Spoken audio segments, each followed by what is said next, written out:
Oi, gente! A gente vai hoje começar a nossa quarta aula de História da Igreja, História do Cristianismo. Antes de entrar na Era de Constantino, eu vou fazer uma breve revisão com vocês do que a gente já falou até agora, tá? Mas só para lembrar para vocês que eu enviei para o e-mail de vocês o convite para colaborar nessa plataforma aqui na www.mindmaster.com, que é só vocês entrarem no e-mail de vocês que vocês vão ver lá o convite, e aí provavelmente vocês vão criar uma conta e vocês vão escolher o módulo gratuito, tá? Que você tem direito a 3 mapas mentais no módulo gratuito. A minha conta é gratuita, tá? Eu tenho aqui um meu pessoal, outro do curso de História e um que é de História da Igreja. E vocês vão bater de frente com essa visualização. E aí vocês vão clicar aqui, ó, História da Igreja, tá? Que tá compartilhado com vocês.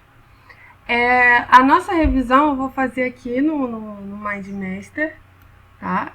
E quando vocês entrarem, vocês vão lidar aqui com esse mapa aqui já iniciado, tá? Para você dar zoom, você pode apertar aqui, ó, diminuir aqui, ou se você tiver com o computador, segura o Ctrl e rola o scroll do mouse, que aí você consegue aproximar, afastar e tudo mais. E aí aqui, o que já tem aqui meio pré-estabelecido, né? Eu já meio que coloquei a maioria dos conteúdos que a gente falou na aula, nas primeiras aulas. A gente vai entrar aqui em Igreja Oficial, tá? Era de Constantino. E aqui você também tem outros dados que estão previstos, outros temas que estão previstos quando a gente for entrar em cada um desses assuntos. Então, a princípio, a gente já falou aqui da Igreja de Jerusalém, as grandes perseguições. A gente vai entrar hoje na Igreja Oficial. E vamos começar aqui a nossa revisão, tá? Só um detalhe. Se você quiser completar aqui sobre algum tema, por exemplo, você pode ir abrindo as ramificações para ver que tem tudo aqui, né? Aí vamos supor que você queira colocar aqui um detalhe aqui nas religiões. Aí você seleciona religiões e aperta esse maisinho aqui, que aí você pode paganismo. Você pode adicionar alguma observação. Se você adicionar, copiar e colar aqui um link de um vídeo, um link de uma imagem que é do própria nativa do Google, também vai carregar aqui, tá? E aí vai aparecer a imagenzinha aqui também. Eu indico vocês fazerem isso, porque ele não aceita colocar imagens aqui, porque meu plano é gratuito, né? Então, só com links que consegue se fazer isso. Bom, então vamos lá. Qual que era olhando assim de longe, a visão macro que a gente tem na igreja primitiva que ela estava, né, sendo dominada pelo Império Romano ali. A Jerusalém estava sendo dominada pelo Império Romano, tá? E aí, o que tinha ali no Império Romano que influenciava a vida na igreja? A cultura deles, né? A religião, por ter diversos deuses, né? Deuses, tá? Vou botar aqui deuses dentro de paganismo. Ó, eu posso arrastar e jogar para cá. E o governo, né, que tinha o imperador, e muitas vezes esse imperador, eles tinham que, como forma de patriotismo, eles tinham que prestar culto. ao imperador, tá? Isso era uma forma de patriotismo. E os judeus, eles não aceitavam esse tipo de coisa, tá? Eles tinham um problema que... eu acho que a vida toda deles, né, eles passaram por isso, né? E eles já estavam mais que acostumados a não aceitar esse tipo de coisa, tá? Então, a igreja, ela é formada depois do advento, né, quando Jesus ele ressuscita e vai aos céus, e na festa de Pentecostes, 50 dias depois da Páscoa, né, a igreja ali é formada em Atos 2, quando acontece o derramamento do Espírito Santo. E aí aquilo ali foi um cenário de revestimento de poder para que a igreja pudesse passar pelas tribulações, pelas perseguições que viriam. Sendo que as primeiras perseguições ali dos primeiros séculos, ali em Atos dos Apóstolos, elas foram feitas exclusivamente por judeus, tá? Os judeus de dentro da igreja de origem hebraica, né? Ou seja, os judeus hebreus, que eram descendentes diretos de Abraão, e os judeus que não acreditavam em Jesus Cristo como Messias, também perseguiram bastante os judeus helenistas. Esses judeus helenistas, eles eram descendentes da diáspora da época. Ou seja, eles eram descendentes da diáspora. E aí eles eram pessoas mais liberais acerca do judaísmo. E então havia esse conflito dentro da comunidade judaica, e o Império Romano ele não se metia muito sobre isso, tá? Ele só apaziguava assim a briga. Era igual tipo o que acontece hoje em torcida organizada, né? Então tinha essas desavenças dentro ali da sociedade judaica, tá? Então acontece essa perseguição aos helenistas, principalmente porque os helenistas eles fugiam pelo território pelo território romano, e à medida que eles fugiam, eles iam evangelizando, e eles ganharam muitos gentios para o cristianismo. E aí você tem a primeira igreja de origem gentia e de judeus helenistas, que é a igreja de Antioquia, tá? E por causa disso você tem o Concílio de Jerusalém, que é quando a igreja vai discutir, né, os apóstolos vão discutir acerca dos gentios na igreja, no caso deles praticarem ou não os costumes judaicos. E aí Pedro, a partir da visão que ele vai ter anteriormente a essa reunião com os apóstolos, ele vai ter uma experiência onde ele vai ver um lençol descendo, né, e com várias imagens assim de alimentos que eram impuros, né, de animais que eram impuros, e uma voz vai mandar ele comer daquilo, e ele vai se negar, né? Mas ele vai ouvir essa voz de novo falando, né, para que ele não considere impuro aquilo que Deus tinha purificado. E ele, no futuro, na hora ele não entende, mas no futuro ele vai entender que ali a experiência que ele passou era relacionada aos gentios.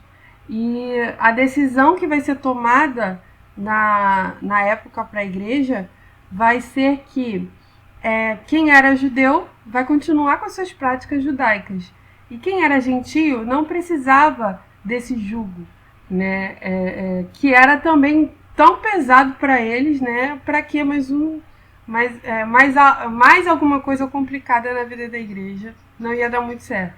E aí os gentios e os helenistas, eles passam a viver de forma como assim, sem muito esse cabresto na vida da igreja. Apesar de que isso vai levar um tempo para ser ser visto como normal, né? Mas essa vai ser a decisão que os apóstolos vão tomar. E ali você tem as viagens missionárias de Paulo, né?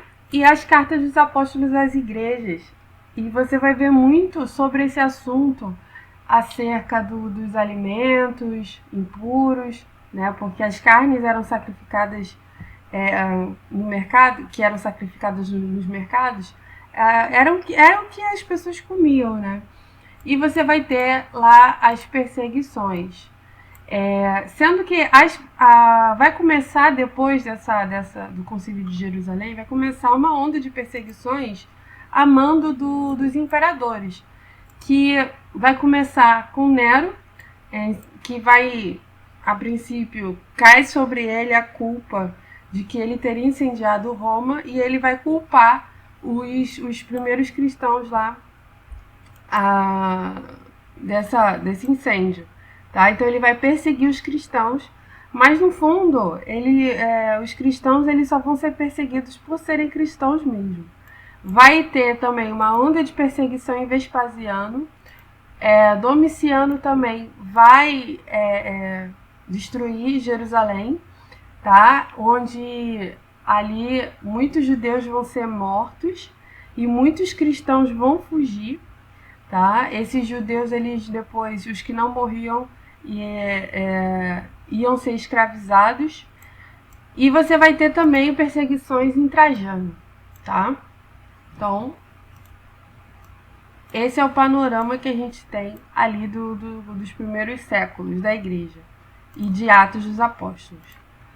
Quando a gente passa, né, da era apostólica, ou seja, depois da morte de João, que foi o último apóstolo a morrer, a gente vem para a era pós-apostólica, a gente tem os sucessores dos apóstolos, que são chamados de pais apostólicos, onde você tem principalmente Clemente de Roma, Inácio de Antioquia, Policarpo de Esmirna, e eles são as pessoas que vão pastorear a igreja, né? Você vai ver mais pessoas também, mas assim, eles são os principais nomes da igreja cristã após a era apostólica. E eles vão pastorear a igreja. Você vai ver Inácio de Antioquia falando sobre o seu martírio na carta que ele fala a Roma, né? O martírio. Carta aos Romanos. Você vai ver ele falando de uma igreja unida, que seria a igreja católica e apostólica. Então você vai ver pela primeira vez esse termo, tá? E você vai ver também esses pastores falando sobre as heresias daquele tempo, ok? E aí você também vai ver no século II, após esses pais apostólicos, você vai ver a formação de um credo. O que seria esse credo? Seria a confirmação de que aquele cristão realmente era verdadeiro, né? Então ele teria que falar que ele acredita no Pai, no Deus Pai, que é todo poderoso, ele acredita no Deus Filho, ele acredita no Espírito Santo, né? E que Jesus ele é que ele veio como homem, mas ele também é Deus, e o credo ele é todo feito disso, e era usado também no batismo, né, para confirmar, porque existiam muitas heresias em torno da igreja, e a pessoa que confirmasse aquela crença, né, que era considerado verdadeiro cristão. Você vai ter também a formação do cânon, o início de uma formação, né, porque na verdade o cânon ele só vai ser fechado na era de Constantino, com os 27 livros ali compostos de evangelhos e cartas. E você vai ver o desenvolvimento da teologia, né? A teologia vai desenvolver no momento onde a igreja ela vai ter aquela baixa das perseguições um pouco, e a igreja vai se desenvolver. E essa teologia vai se desenvolver a partir dos pais apologistas, que também vão ser outros tipos de pais da igreja, sendo que muitos desses pais apologistas, eles vão ser, não vão ser pastores, mas vão ser filósofos, vão ser advogados, vão ser...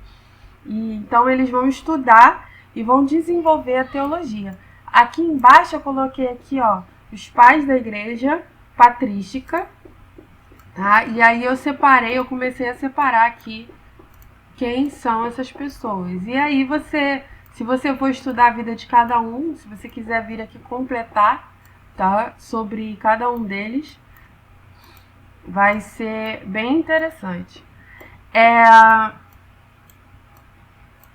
Então, mais ou menos é isso que a gente tem no século II, tá, o desenvolvimento da teologia.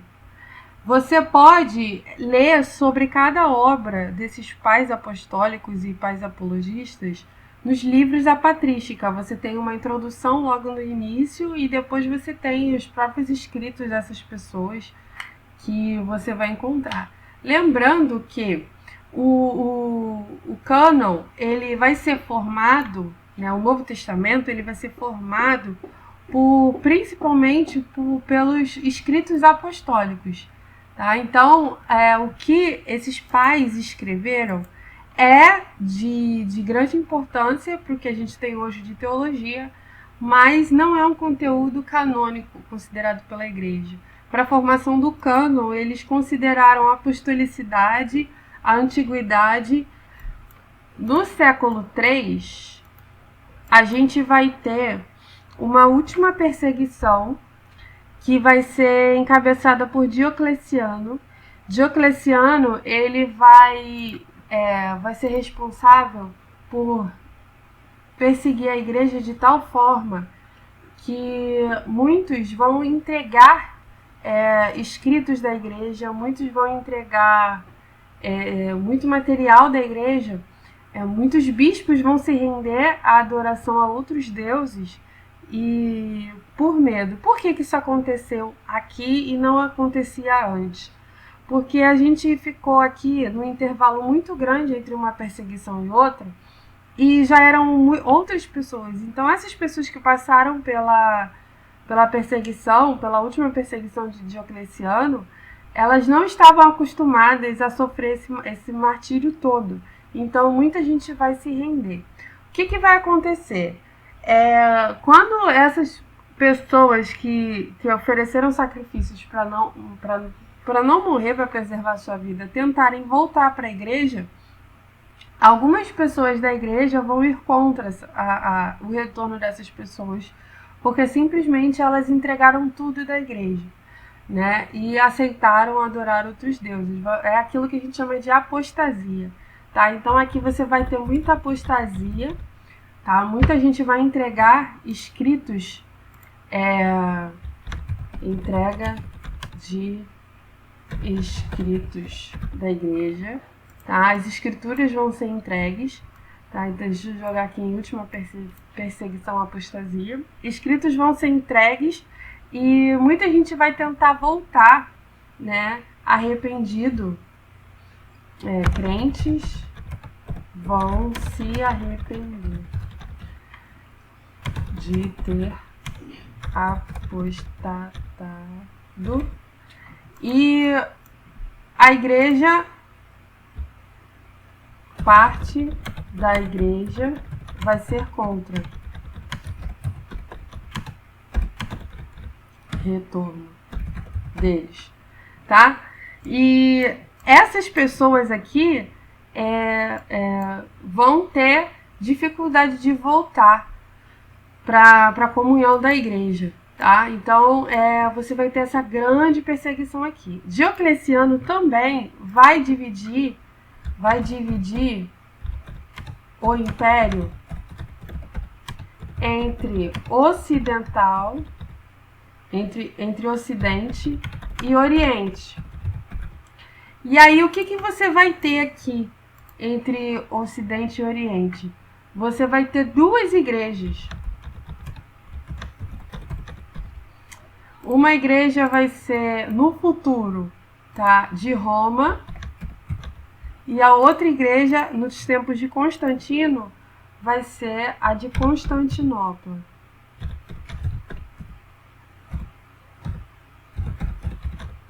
tá? No futuro. Então, a gente vai ter esse probleminha aqui na igreja, vai ter tipo uma pequena discussãozinha no futuro bem distante, por causa dessa divisão aqui entre o Império do Oriente e do Ocidente. Sendo que essa igreja de Roma aqui, o idioma vai ser latim. E de Constantinopla, vai ser o grego. E no futuro, ainda mais distante, você vai ter o primeiro cisma da igreja, o primeiro grande cisma da igreja, né? Porque cisma já tinha, mas o primeiro grande cisma, a igreja vai se dividir. A igreja de Roma vai ser a católica, vai virar no futuro, na época de Constantino, vai virar a igreja católica, apostólica romana, e a igreja de Constantinopla vai ser a igreja ortodoxa. Tá? Que existem, essas igrejas existem até hoje. Tá? Então a gente vai ter esse primeiro cisma. Primeiro grande cisma. Tá? Então, mais ou menos, o resumo que a gente tem aqui da igreja primitiva é essa. A gente agora vai entrar na igreja oficial na era de Constantino. Tá? Então, eu vou aqui para outra janela, a janela da minha apresentação aqui para vocês. Então, o que a gente tinha aqui? No Império de Diocleciano, a gente viu que teve uma grande perseguição final, né, como eu expliquei para vocês, que vai causar um grande conflito na igreja entre aqueles que entregaram tudo, né, para viver, né? Essas pessoas vão ter dificuldade de voltar. E a gente vai ter a divisão do Império entre Oriente e Ocidente. Sendo que Diocleciano, ele vai dividir esse império e ele vai chamar um co-imperador, que é o Maximiano, tá? Então a gente vai ter 2 Augustos, lembrando que Augustus vai ser um título, tá? E abaixo desses Augustos vão ter os Césares, que Maximiano vai ter sob sua responsabilidade Constâncio Cloro, e Diocleciano vai escalar um César, que seria o Galério. Digamos assim que seria o presidente e o vice-presidente.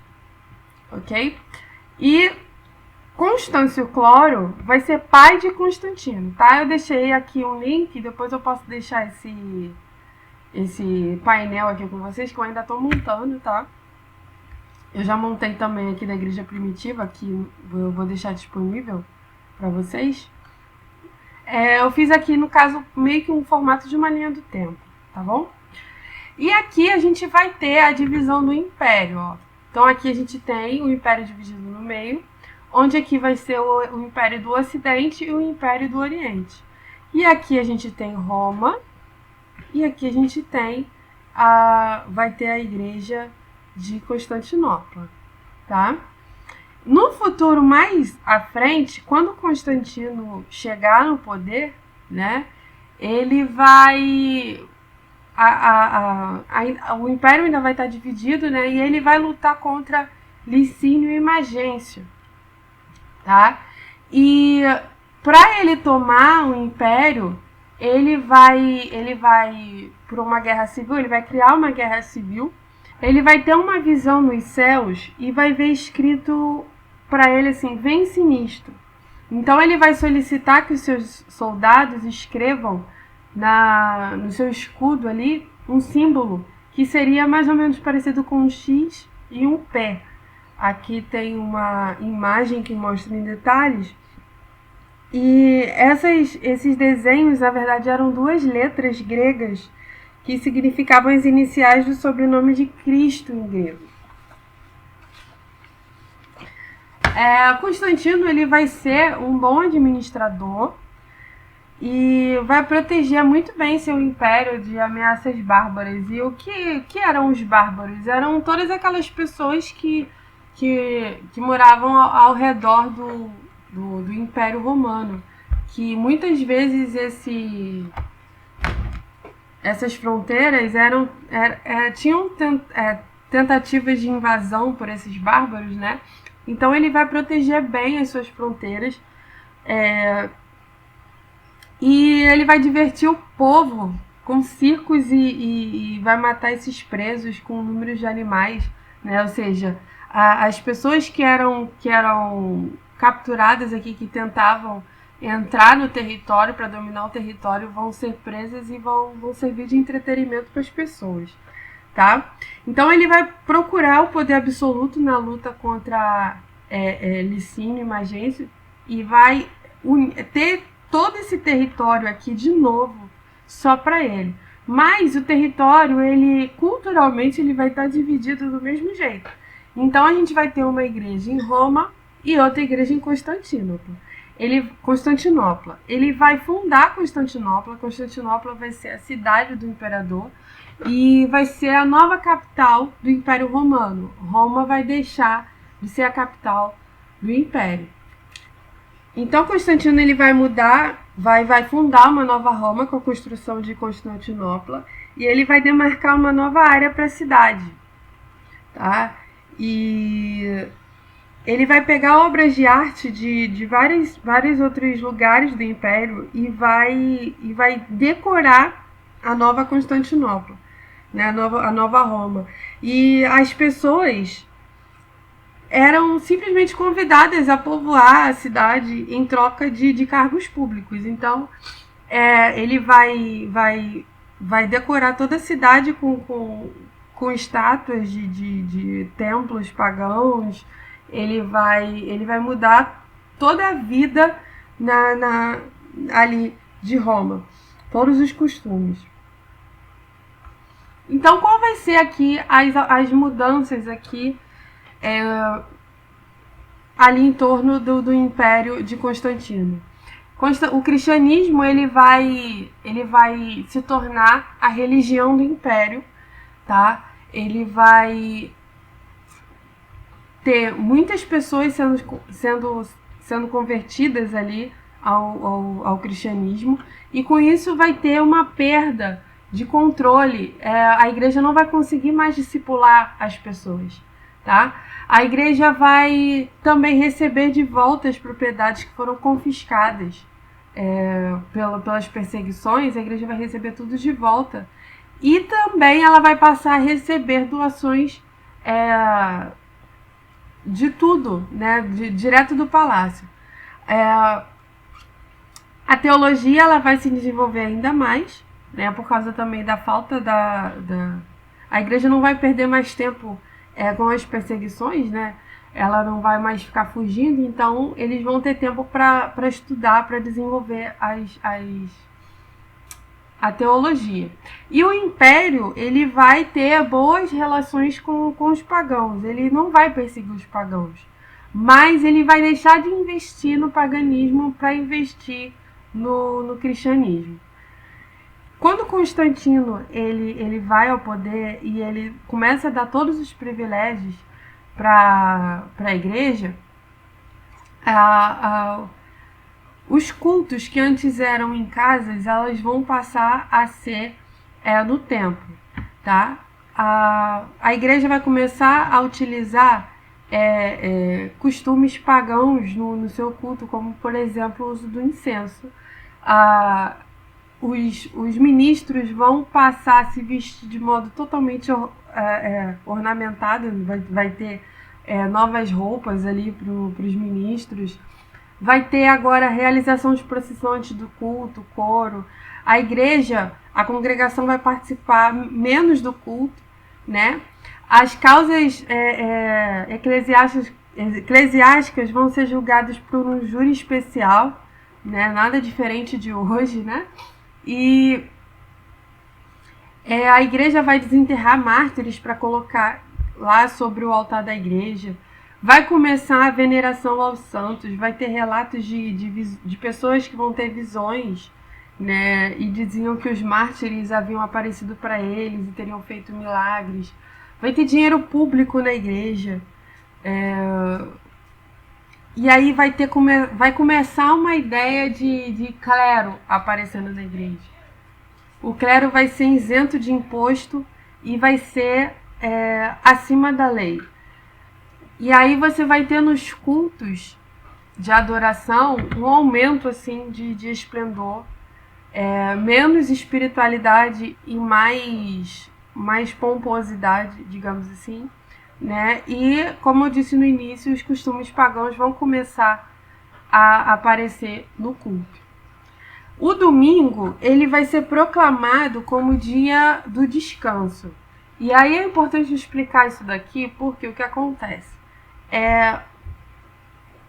Algumas pessoas, por falta de conhecimento, vai falar acerca do sábado, né? Porque foi Constantino que mudou e tal. Realmente, de fato, Constantino ele vai estabelecer essa mudança no seu império. Ele vai colocar o domingo como dia de descanso e adoração e vai proibir o funcionamento de cortes, de coisas assim do Estado, tribunais aos domingos. Então, se hoje você tem folga no domingo, é por causa de Constantino, né?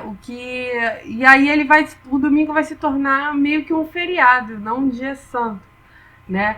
Mas é importante dizer que a igreja já cultuava no domingo desde da época da apostólica, tá? Lembra que eu falei? Os judeus eles continuavam guardando o sábado, mas aqueles que acreditavam no Cristo, o Messias, eles vão continuar se reunindo no domingo para fazer culto, para ter ceia, tá?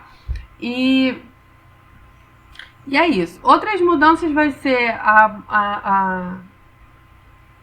meio que uma ideia de direitos humanos na história do Império ali de Constantino, né? A crucificação vai ser abolida, infanticídio não vai ter mais, tá? E aí o que vai acontecer? Todos vão querer ser membros da igreja.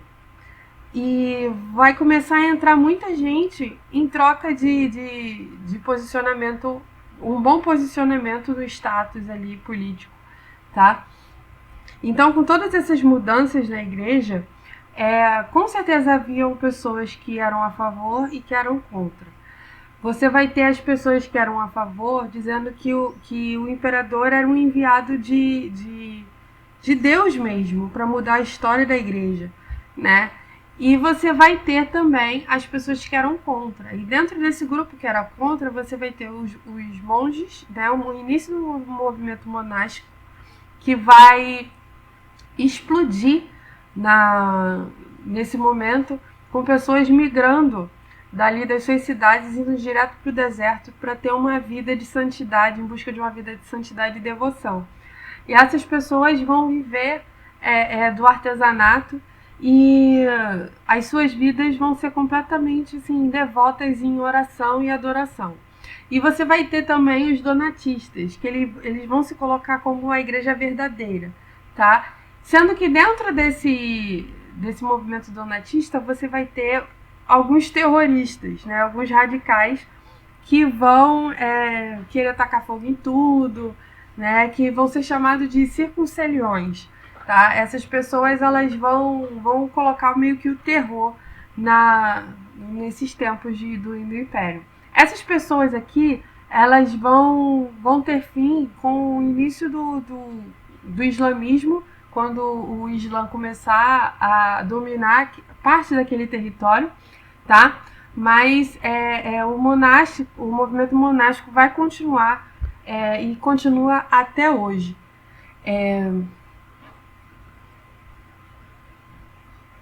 Outras coisas também que vão ter mudança na igreja vai ser acerca da ceia. A ceia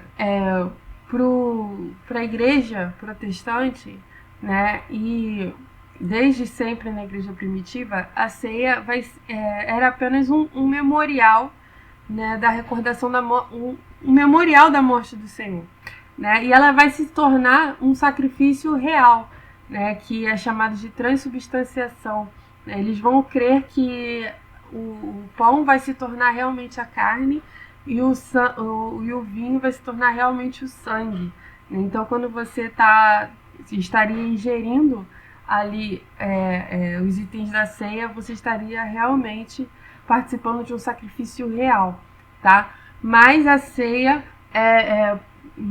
depois ali na Reforma Protestante, ela vai ser vista de novo com os olhos de apenas um memorial da morte do Senhor. É um sacramento da igreja, tá? E você também vai ter o início da veneração dos santos, ali onde Maria, a adoração a Maria, vai substituir a adoração à deusa Diana e Vênus. Isso aqui também deve ser visto como uma forma de evangelização que eles tinham na época, né? Então, tipo assim, quando eles colocavam datas de festa pagã para como dizem que é o Natal, por exemplo, né? Ou essas datas elas vão ser realmente para mudar a perspectiva das pessoas em relação àquelas datas, tá? Então era mais uma ferramenta de evangelismo, né, do que participação da igreja em si no paganismo, tá? Não estou aqui julgando se era algo correto ou não, tá bom? Mas era nessa perspectiva que a igreja tinha. Bom, aqui a gente tem alguns templos, tá? A igreja de Santa Sofia, destruída pelo fogo, foi reconstruída por Justiniano. Ela foi considerada a catedral do cristianismo até o século XV e até que um dia ela foi tomada pelos turcos, né, com a queda do Império Romano, e logo após o templo foi transformado numa mesquita até depois da Segunda Guerra Mundial, tá? Então aqui você vai ter a construção de grandes templos para a Igreja Católica, tá? Onde antes eram casas, agora eram grandes templos. Aqui você tem a planta da Basílica de São Pedro, tá? Que você tem aqui o formato de uma cruz, tá? E aí você tem mais ou menos a distribuição dos ambientes. Então você vai ter muitos vitrais, você vai ter desenhos bem detalhados. Aqui você tem também igrejas em Israel. E aqui seria uma igreja na Turquia, onde a Turquia, na verdade, hoje era onde é a igreja de Constantinopla, tá? E aqui seria a igreja mais antiga, do ano de 270, decorada com pinturas. Então essa igreja mais antiga ainda era de antes de Constantino, tá? Essas aqui são do período de Constantinopla.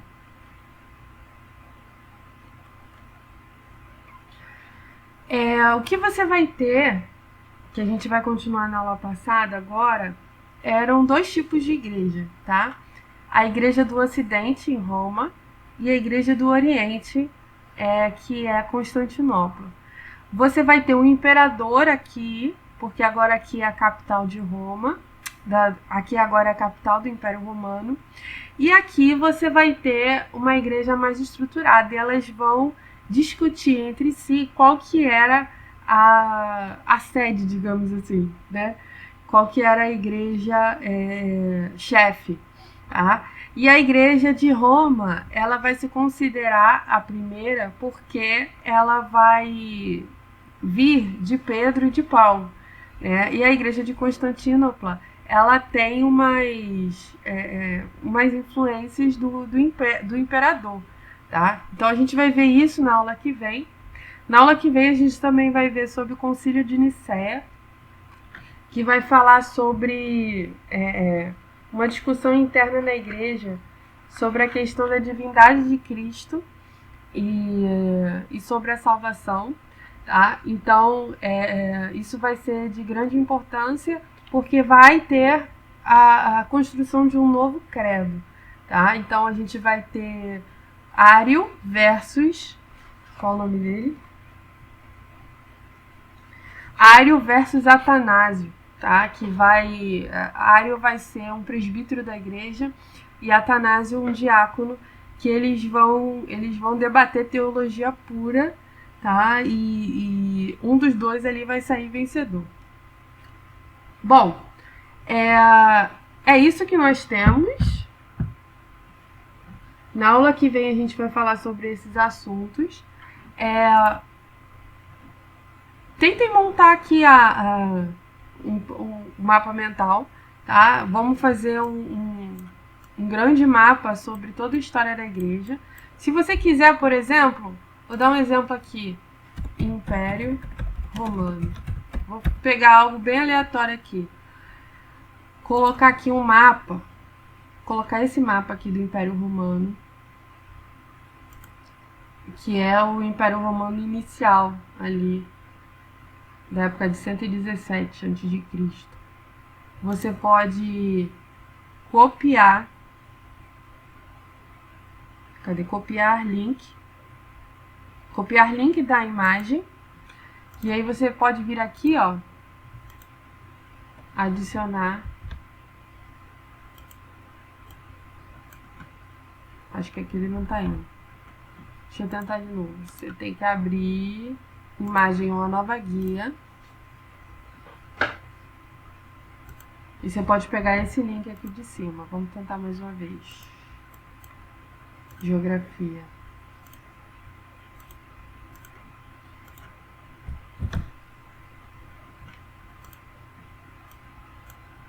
Olha lá. Ele carrega a imagem, tá bom? Então você pode ir montando aqui o mapa. Vamos construir um mapa bem gigantesco de tudo que a gente está aprendendo aqui hoje, tá bom? Grande abraço para todos.